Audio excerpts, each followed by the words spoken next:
Hey guys, Coach K here. So I'm going to talk about a little bit of a political but also cryptocurrency issue, and that's what's going on in Venezuela, and it's why it's a really good example why we don't really want national currencies controlled by governments, because they're really not decentralized and they're really just basically fiat in digital form. So I want to talk about what's going on in Venezuela and why so many people are basically fleeing. They actually expect 2 million more people to flee. And if you don't know what's going on in Venezuela right now, they've forced all their citizens to give up their gold and their US dollars and stuff, and basically gave them this petro that they call their national currency. They pumped the petro up a ton. Pretty much nowhere in the world accepts it.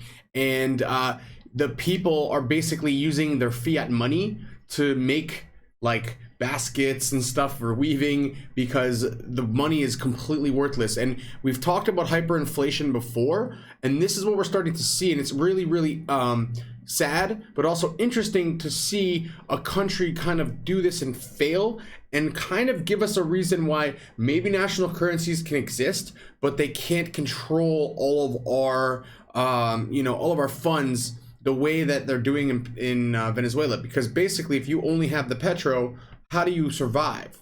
And so this is some really interesting stuff that's going on. So they're expecting a ton of the refugees to leave, obviously because of just they're gonna go through hardship. Food's gonna it actually already is drying up. It's a very big problem, and the families are basically just leaving because they don't know where to go. Their currency has gone up like almost 900% this year in terms of its inflation. So it's becoming more and more worthless. Hyperinflation is a huge problem. And so basically these guys, I feel really bad for them. They don't know where to go. They need to go somewhere. Colombia has been a really open country to new users, which is amazing. And the Venezuelans can kind of have a safe haven there, and they're gonna see it as an opportunity to grow their country and increase their workforce. It could be very good for Colombia, but at the same point, I don't know if they can handle millions and millions of people fleeing in their country as well. But these are very big systemic issues. So the government basically has done something really messed up, and this is from Fortune magazine. And this is so messed up in terms of they basically take the retirees' pensions and they've tokenized them into their petro. And now these people who don't know how to use cryptocurrencies or wallets or how to keep them safe, all this is brand new to them. They don't know. They can't really access that money. So they're going to be kind of stuck until they figure it out. So will they figure it out? Yes.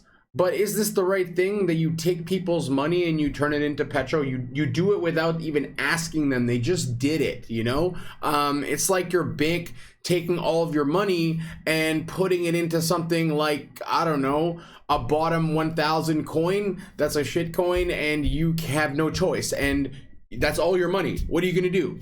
So and any money that you had at your house and they find out, they're gonna make you tokenize that too. So really messed up in terms of that. And they're trying to survive on these government bonuses, on these horrible government bonuses that aren't enough for them to really survive, because bolivars are basically getting to the point of being useless completely.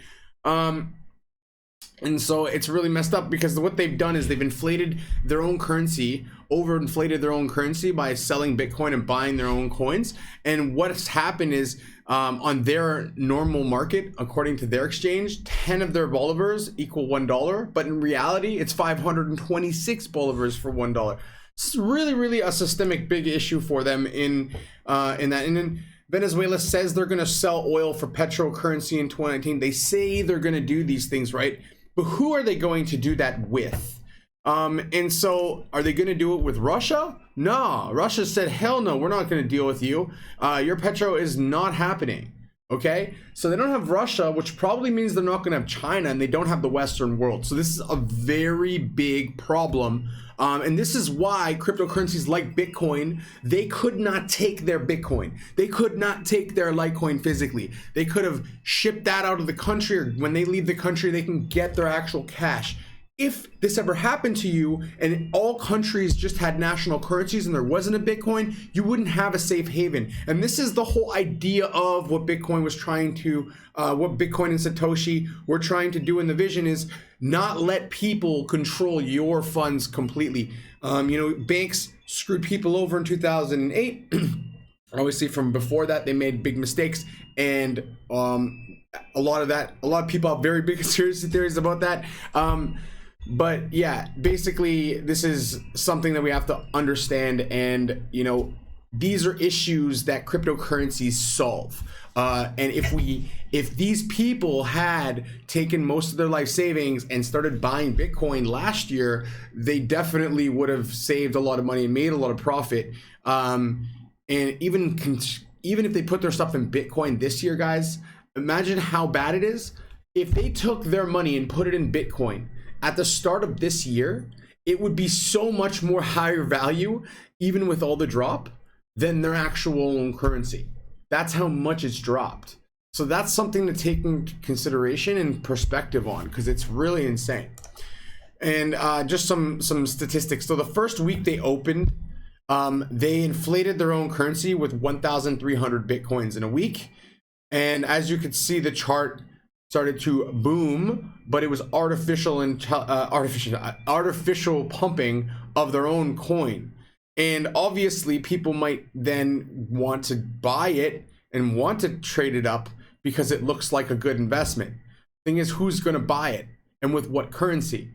If no one else connects, then what are they going to do? So these are all things to think about. And when I look at that and I analyze, like, let's say a big country like the United States doing this, I don't think it's possible for them to force anyone to do it. I think that it would be good because you can control the Fed and know exactly how much they've created if you make that transparent. So that could be good. But on the other aspect of it is, do you want the government to have that kind of control? And I truly believe they will figure ways to freeze your account if they have national currencies, whereas they can't do that with decentralized currencies like Bitcoin. So these are things all to take in, and this is why a lot of people in the industry are so bullish on cryptocurrencies, because they can't do those types of things. Even if they make a digital asset, US dollar, they will have access to potentially backdoor it and cut you out, like USDG does, like USDC does, like PAX does. Okay, so that's something to also think about with the whole idea of a stable coin. It's the same kind of idea as a US dollar coin, right? So yeah. So this is the thing that kind of scares me a little bit in terms of digitizing a whole country and forcing them to do that. But I don't think that'll happen in many countries. But this is a slippery slope. China could see this and look at that as, well, could be easily a part of our social credit system, which is a very scary thing as well, and control the society. And if you haven't looked into this, guys, just take an hour and watch some videos on the Chinese social credit system. It's literally like watching an episode of the Black Mirror. And then you read about the areas that they have them in. People, it's like a ghost town. It's like something you'd see at a Terminator where there's no one anywhere around. So that's something really crazy to think about. So look into the Chinese social credit system. It's something that blows my mind, actually. So I'll see you guys soon. I hope you have a great week and our weekend. Bitcoin looks pretty decent these days, but at the same time, it only looks that way, guys. So remember that we're probably gonna have another drop. And even though it's 3,800, we're expecting, and a lot of people are expecting, around 3,000, 2,800 range still. So don't get overly bullish. Be careful. Stay frothy and friendly, my friends. And one last thing, I'll see you guys soon. Block Traders is coming out. Like, share, subscribe to this video, guys. Support the things that I'm trying to help you guys learn and see, because yeah, it's always great to support someone. All right. Coach K signing out. You guys have a great weekend or a great day. We'll see you soon. Bye-bye now.